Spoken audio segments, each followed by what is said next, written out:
sana Eden Bahati kwa kuweza kuhitimisha kwa upande wa michezo na burudani. Na hapa sisi hatuna la ziada kwa siku hii ya leo. Tumekuletea habari mbalimbali kwa upande wa habari za kitaifa na kimataifa, lakini pia habari za michezo na burudani. Hatuna la ziada, tunakushukuru sana wewe ambaye umeweza kuangalia matangazo yetu. Tukutakia usiku mwema na tukuache pia na utabiri wa hali ya hewa kwa saa 24 zijazo.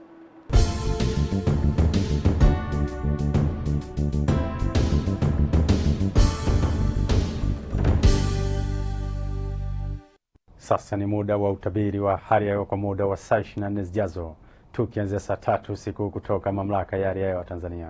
Karibu. Usiku wa leo ni matarajio yetu kuwa ukanda wa Ziwa Victoria, maeneo yanatarajiwa kuwa na hali ya mawingu kiasi, mvua na ngurumo katika maeneo machache.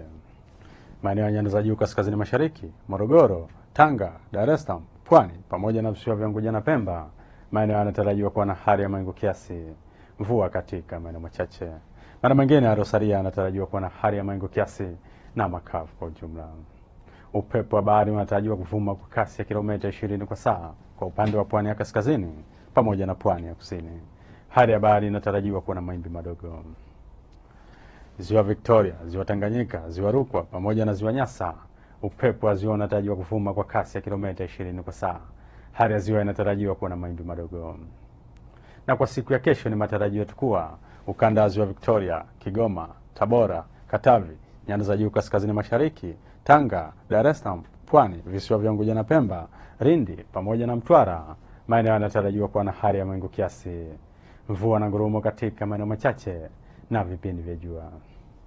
Maeneo ya nyanda za juu kusini magharibi pamoja na Morogoro, maeneo yanatarajiwa kuwa na hali ya mawingu kiasi, mvua nyepesi katika maeneo machache na vipindi vya jua.